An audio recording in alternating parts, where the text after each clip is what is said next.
Youtubeurs, youtubeuses, bonjour à toutes et à tous, bienvenue sur ma chaîne YouTube. Mon numéro de téléphone pour me joindre 07 70 01 32 65. Juste en dessous là ici vous avez aussi le lien pour prendre rendez-vous avec moi à mon cabinet Béthencourtois au Parisien. Donc vous pouvez aussi aller sur mon site web, donc sophrologie-psy.com.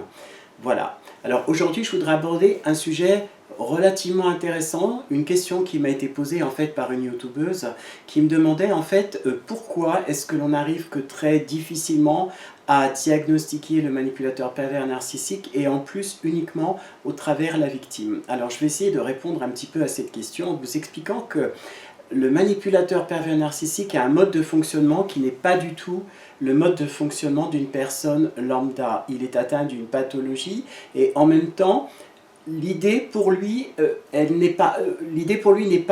votre réalité n'est pas la sienne. C'est-à-dire qu'il va faire en sorte de vous perdre dans vos propres repères. Imaginez le haut et le bas en physique. En physique, on nous apprend que la loi de la gravité, elle existe. Vous savez reconnaître le haut du bas.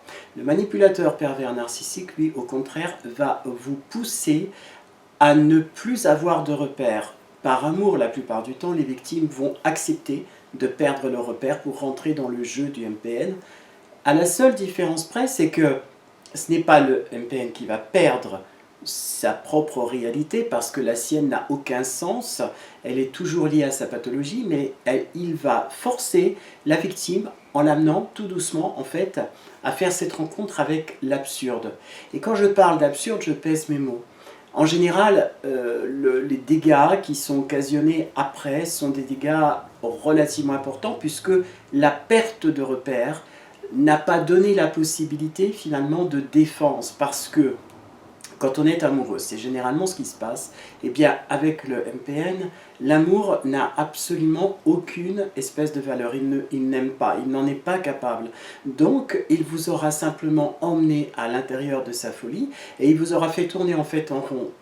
Du coup, lorsque vous allez vous échapper, parce que ça il faut bien vous dire que vous avez les capacités de vous échapper, un jour, quand vous êtes prête ou prêt, et bien à ce moment-là, les réalités que vous avez connues, elles vont vous transformer et il y a ce que l'on appelle la difficulté à expliquer pourquoi, comment est-ce qu'on est arrivé à cette situation.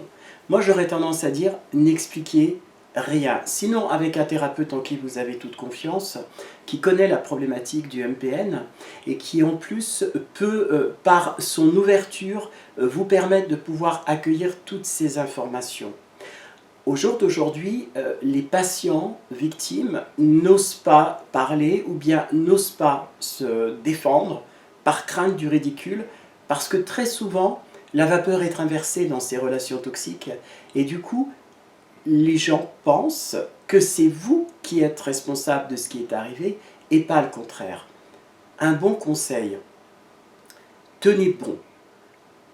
Gardez présent à l'esprit que votre vécu ne peut en aucun cas être nié par qui que ce soit. Vous en avez la preuve intime.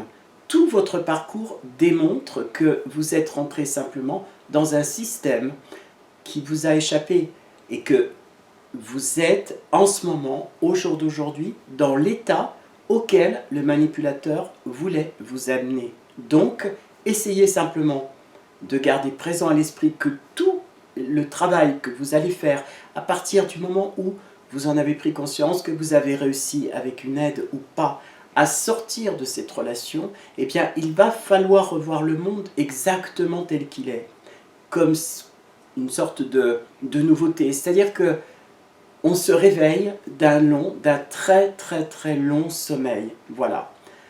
Merci pour m'avoir écouté. À très bientôt. Ciao, ciao.